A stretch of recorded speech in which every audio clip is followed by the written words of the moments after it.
جو مجاہدین فی سبیل اللہ اللہ کے راستے میں جہاد کرتے ہیں، یہ جہاد کئی قسم کا ہو سکتا ہے۔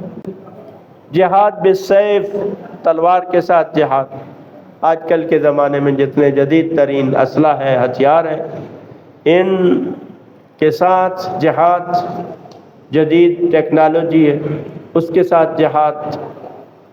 اور دوسرا جہاد بالمال، مال کے ذریعے سے بھی جہاد ہے۔ کچھ لوگ تلوار کے ساتھ جہاد کرتے ہیں، کچھ مال کے ساتھ جہاد۔ اسی طرح سے زبان کے ذریعے سے بھی جہاد ہے، قلم کے ذریعے سے بھی جہاد ہے۔ یہ سب جہاد کی قسمیں ہیں۔ اللہ تعالیٰ قرآن مجید میں ارشاد فرماتا ہے فضل اللہ المجاہدین باموالہم وانفسہم علی القاعدین درجہ، کہ وہ لوگ، وہ مجاہدین جو اللہ کے راستے میں اپنی جانوں کے ساتھ اور مال کے ساتھ جہاد کرتے ہیں، اللہ تعالیٰ نے انہیں جو بیٹھ جانے والے ہیں، جو جہاد نہیں کرتے، ان پر فضیلت عطا کی ہے۔ فضل اللہ المجاہدین، مجاہدین کو اللہ نے کئی درجے بلند ان کو فضیلت عطا کی ہے۔ دوسری آیت بھی اسی قسم کی ہے۔ پہلی آیت سورہ نساء آیت نمبر 95 دوسری آیت سورہ توبہ آیت نمبر 20 ہے۔ الذین آمنوا وہاجروا وجاہدوا فی سبیل اللہ باموالہم وانفسہم اعظم درجۃ عند اللہ، کہ وہ لوگ جو ایمان لائے، جنہوں نے ہجرت کی اور وہ اللہ کے راستے میں اپنے اموال کے ساتھ اور اپنی جانوں کے ساتھ جہاد کرتے ہیں، ان کے اللہ کے نزدیک بہت بڑے درجات ہیں۔ اعظم درجات ہیں، بہت بڑے درجات ہیں اللہ کے نزدیک ان کے۔ اور تیسری آیت میں حکم ہے وَجَاهِدُوا بِأَمْوَالِكُمْ وَأَنفُسِكُمْ فِي سَبِيلِ اللَّهِ، کہ تم اللہ کے راستے میں اپنی جانوں کے ساتھ اور اموال کے ساتھ جہاد کرو۔ حکم ہے وَجَاهِدُوا بِأَمْوَالِكُمْ وَأَنفُسِكُمْ، حکم دیا جا رہا ہے کہ جہاد کرو اللہ کے راستے میں۔ آگے پھر بشارت بھی دی ہے ذَلِكُمْ خَيْرٌ لَكُمْ، یہی تمہارے لیے بہتر ہے، یہ جہاد تمہارے لیے بہتر ہے۔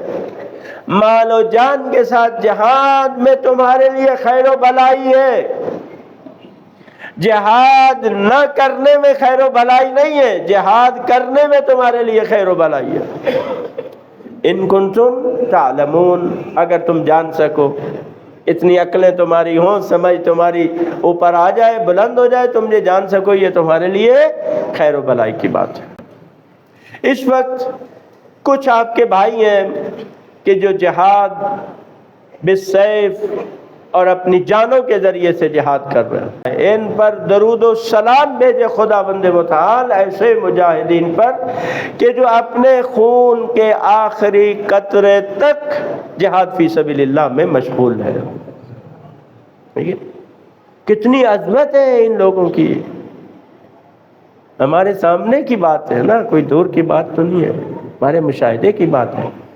تو عظیم منزلت پر فائز ہیں یہ لوگ اور جہاد کر رہے ہیں۔ رہبر معظم نے بھی حفظہ اللہ تعالی نے اور دیگر مراجع عظام نے بھی کہا ہے کہ غزہ کے جو بے گھر لوگ ہیں، مظلوم ہیں، زخمی ہیں، بیوائیں ہیں، یتیم بچے ہیں، اس طرح لبنان میں جو لوگ بے گھر ہیں، ان کی امداد کی جائے۔ یہ حکم ہے مراجع کا، یہ مراجع کا حکم ہے۔ اور انہوں نے سہم امام میں سے بھی اجازت دی، آیت اللہ سستانی نے اجازت دی ہے 1/7، یعنی آپ پر اگر خمس واجب ہے، اس میں سے 1/7 آپ بغیر کسی سے اجازت لیے ہوئے آپ ان لبنان اور غزہ کے ان مظلوم مسلمانوں کو دے سکتے ہیں۔ اور آیت اللہ سید علی خامنائی نے بھی نصف سہم امام کی اجازت دی ہے۔ اور حتیٰ اگر ابھی آپ پر واجب نہیں ہے، آپ کی تاریخ جو خمس کی ہے مثلاً 2 مہینے بعد کی ہے، تو آپ ابھی بھی خمس کی نیت کر کے آپ ان کو دے سکتے ہیں، بعد میں آپ حساب کر لیں۔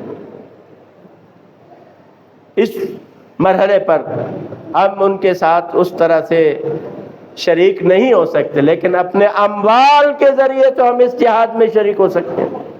لہذا سب لوگوں کے لیے ضروری ہے، لازم ہے کہ وہ اس مہم میں حصہ لیں، اور ان کے ساتھ جو مالی امداد ہے اس میں آپ سب بڑھ چڑھ کر حصہ لیں، خواتین کو بھی بتائیں۔ میں نے دیکھا، خود ویڈیو دیکھی، ایران کے اندر خواتین کا ایک بہت بڑا اجتماع ہوا، اس میں وہ خواتین اپنے زیورات اتار کر جو ہے وہ لبنان اور فلسطین کے مسلمانوں کو دے رہی ہیں۔ آفرین ہے ایسے مومنین پر جو اپنے مومن بھائیوں کی مدد کرنے میں ایسے آگے بڑھے۔ دنیا تو میرے بھائیوں چند روزہ ختم ہونے والی ہے، نہیں پتا کب ہماری ختم ہو جائے، یہ سب کچھ ہمارا ادھر ہی رہ جائے گا۔ آپ نے اپنے گھروں میں بھی مشاہدہ کیا ہوگا کہ وہ کلو کے حساب سے خواتین کے زیورات ہیں، اور شاید ان سب کو کبھی ان کو پہننے کا بھی موقع نصیب نہ ہوتا ہو، اور وہ مر جاتی ہیں، آگے منتقل ہوتے ہیں، وہ بھی مر جاتے ہیں، وہ زیورات جو ہے سونا اسی طرح سے پڑا رہتا ہے۔ تو کیا یہ اچھا ہے کہ اس طرح کی چیزیں جو آپ کے مصرف میں نہیں ہے، صرف آپ نے اپنے آئندہ کے لیے کہ کبھی ضرورت پڑ سکتی ہے، یا ویسے ہی کہ بھئی اتنے ہمارے پاس زیور ہے، اپنی اس خواہش نفس کو پورا کرنے کے لیے ڈھیروں جو ہے وہ بینک بیلنس اور یہ سونا چاندی سنبھال کے رکھا ہوا ہے، جو آپ کے بھی نصیب نہیں ہوگا، شاید آنے والی نسلوں کو بھی نصیب نہ ہوگا۔ تو کیا یہ اچھا ہے اس کو ہم اس طرف جو ہے وہ خرچ کریں۔